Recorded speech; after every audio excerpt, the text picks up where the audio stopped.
म्हणजे ज्यांच्यासाठी नरेंद्र मोदींनी अमेरिकेत जाऊन अब की बार ट्रम्प सरकार, नमस्ते ट्रम्प असे कार्यक्रम सरकारी भारतीय तिजोरीतून केले आणि मोदी आणि ट्रम्प हे जणू साबरमतीतले जुने दोस्त आहेत, बालपणीचे असं वातावरण निर्माण केलं. त्या ट्रम्पनी रशियातील सगळ्यात जास्त टेरिफ हे भारतावर लावले. 25%, 25% टेरिफ अपने मित्र मोदी के देश पर लगा है. प्रिय मित्र मोदींच्या देशावर. तर आमचा भारत देश वेगळा आहे आणि मोदींचं राष्ट्र वेगळं आहे. ते मोदी राष्ट्र आहे भाजपवाल्यांचं. आम्ही भारताचा विचार करतो. तर रशियाबरोबर आपण जो शस्त्रांचा व्यवहार केलेला आहे त्या संदर्भात भारताला दंडित केलेला आहे. भारताला दंडित केलं आहे. हा ट्रम्प आहे कोण भारताला दंडित करणारा? भारताला दंड ठोठावण्याचं काम, टेरिफ याच्यावर चर्चा होईल. पण रशियाबरोबर व्यापार केला, खरेदी केली म्हणून भारताला दंडित करण्याचं काम नरेंद्र मोदी जीवच्च कंठच्च मित्र बरं का प्रेसिडेंट ट्रम्पने केलेलं आहे. आणि त्याबद्दल भारतीय जनता पक्षाची त्यानंतर जी वाचा गेलेली आहे, जीभ लुळी पडलेली आहे. मोदी गायब झालेले आहेत, अमित शहा गायब झालेले आहेत, जयशंकर गायब झालेले आहेत. एका शब्दानं त्याच्यावर त्यांनी आपली जीभ टाळायला लावलेली नाही. अख्खा देश अस्वस्थ आहे. आणि इतकंच नव्हे तर काय ना एकदा पाकिस्तानची आणि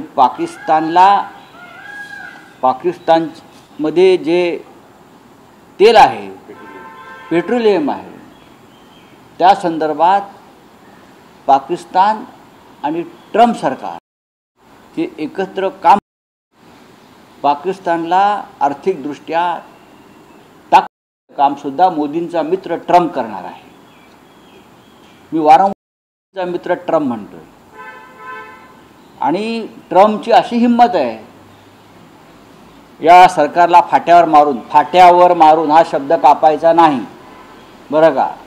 म्हणजे मोदी सरकारला फाट्यावर मारून ट्रम्प महाशय असं लिहितायत आणि बोलतायत की भविष्यामध्ये पाकिस्तानकडून भारताला तेल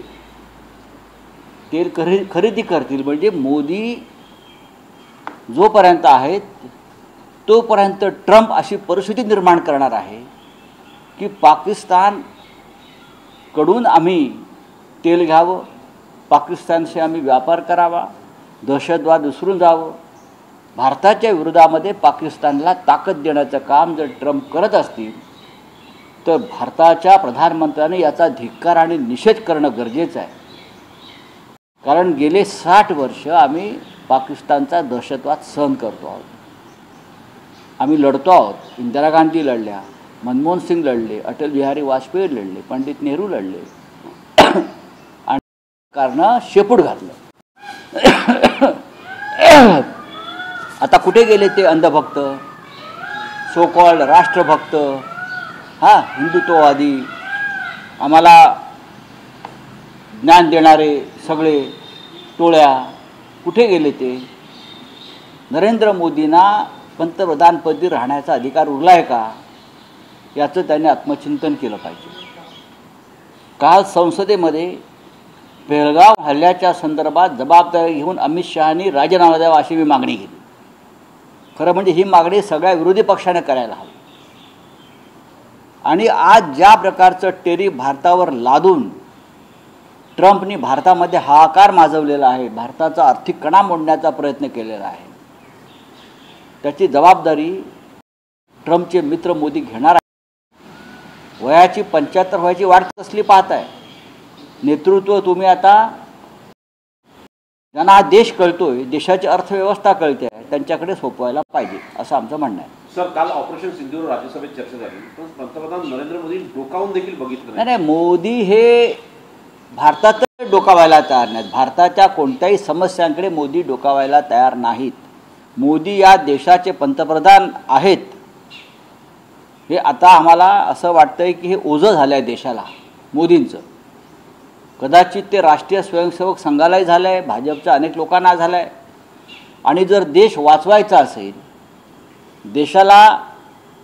देशाचा कणा हा मोडू द्यायचा नसेल, तर मला असं वाटतं की भारतीय जनता पक्षांतर्गत आणि बाह्य शक्तींनी म्हणजे विरोधी पक्षांनी सुद्धा या संदर्भात एक भूमिका घेणं गरजेचं आहे.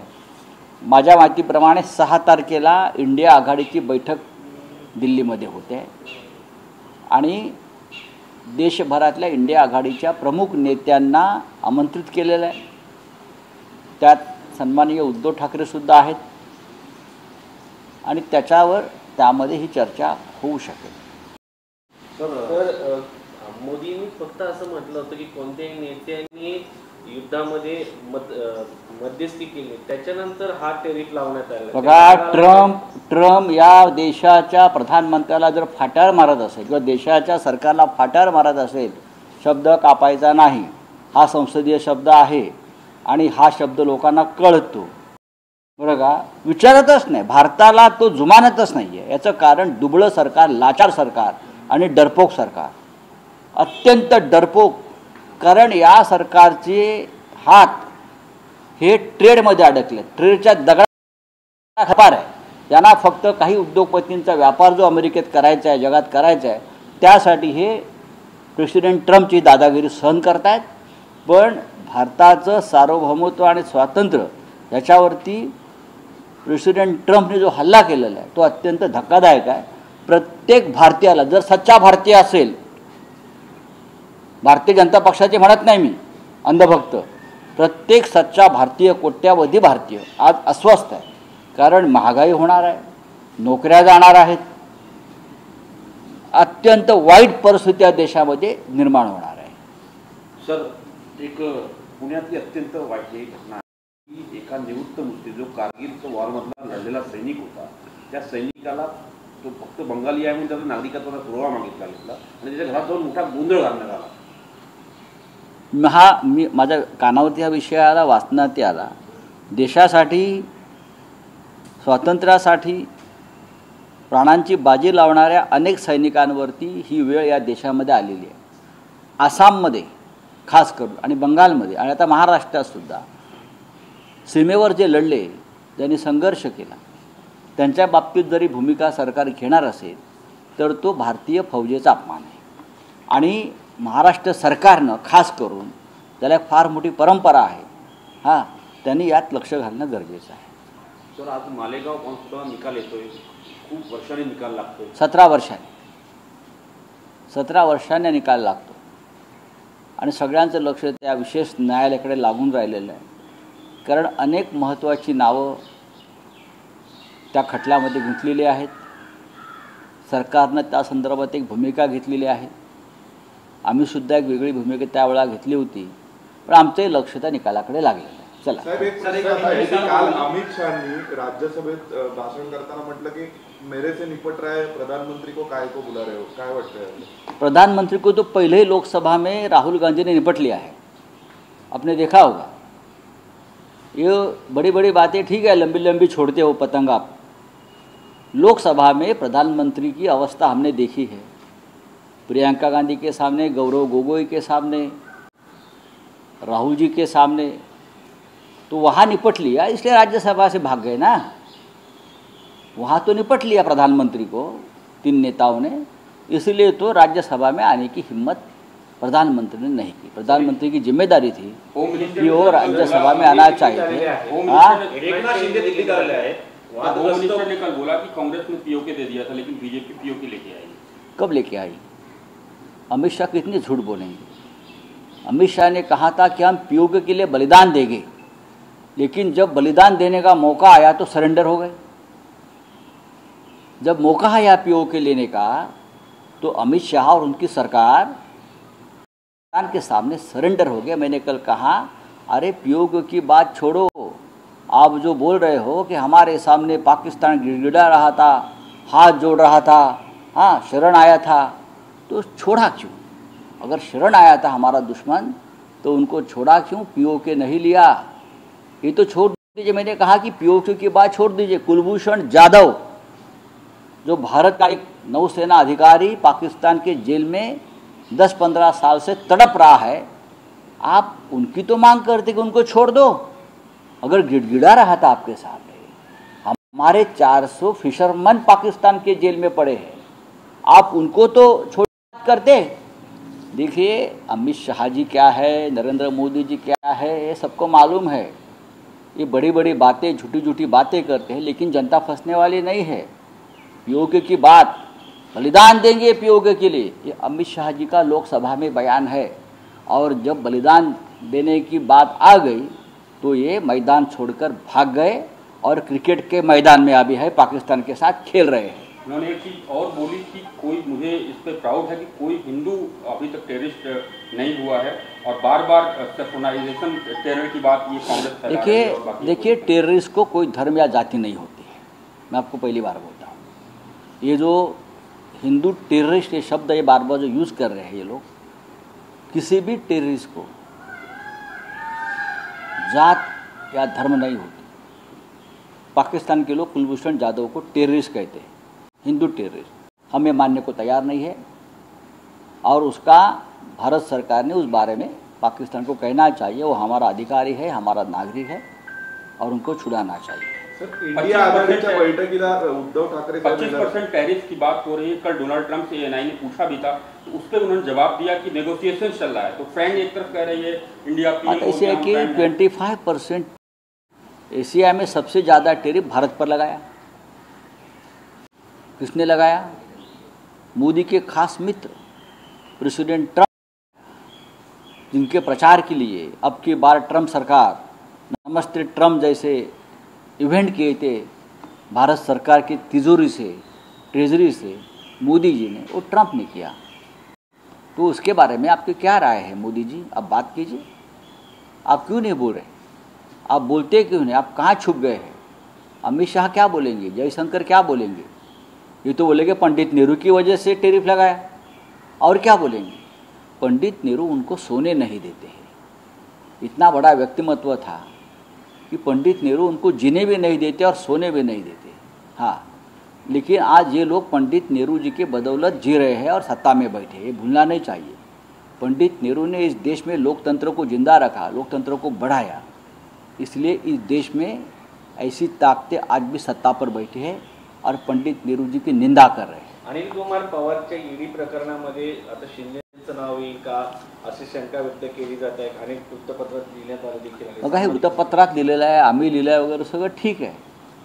आता ईडीला तपास करू द्या, एवढंच मी सांगेन। ईडी किंवा तपास यंत्रणा आहेत, त्यांनी वसई विरार महानगरपालिकेतला जो प्रचंड गैरव्यवहार झाला असं म्हटलं जात आहे सातत्याने, त्याशिवाय ईडी धाडी घालणार नाही, आम्ही पाहिलं आहे। तर त्यांना तपास करू द्या। बैठकीला उद्धव ठाकरे येणार आहेत का? शिवसेना पक्षाकडून तुमच्या कोण उपस्थित राहणार? इंडिया आघाडीची 7 तारखेला होईल। 7 तारखेला इंडिया आघाडीची बैठक होते आणि स्वतः राहुल गांधींनी देशातल्या सगळ्या प्रमुख नेत्यांच्या पक्षाच्या प्रमुखांना फोन करून आमंत्रित केलेलं आहे। त्यात माननीय ठाकरे यांना सुद्धा स्वतः राहुल गांधींनी फोन करून आमंत्रण दिलं की आपण 7 तारखेच्या इंडिया आघाडीच्या बैठकीला यावं असं आग्रह केलेला आहे। आणि त्यांचा दौरा जो दिल्लीतला आहे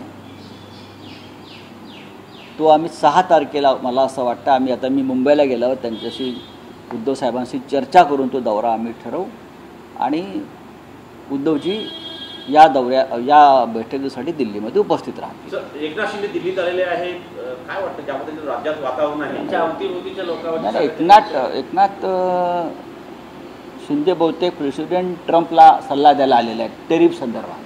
सर माले हिंदी बोले सर, क्या इस पे पीछे आरएसएस कहा था? देखिए अभी 12 बजे फैसला आ जाएगा। तो मैं कैसे फैसला सुनाऊं? फैसला तो जज साहब सुनाएंगे। 17 साल के बाद अब एक फैसला वो आ जाएगा। हम सब इंतज़ार कर रहे हैं कि फैसला क्या आ रहा है। हमारे सामने एक घटना घड़ी है मालेगांव में, बड़े बड़े नाम उसमें शामिल हैं, तो अभी न्यायालय तय करेगी। पुणे में सर कारगिल वॉर वेटरन के घर में ये बहुत ही निंदनीय प्रकार है। इस प्रकार की घटना आसाम में हो गई, पश्चिम बंगाल में कुछ लोगों ने करने की कोशिश की, अब अगर महाराष्ट्र में पुणे तक ये बात आई है तो ये हमारे सब के लिए बहुत ही शर्मनाक है। जो फौजी देश के लिए लड़ा है, आप उसके घर में जाकर इस प्रकार से हंगामा करते हो, उसका परिचय देने के लिए ठीक नहीं है।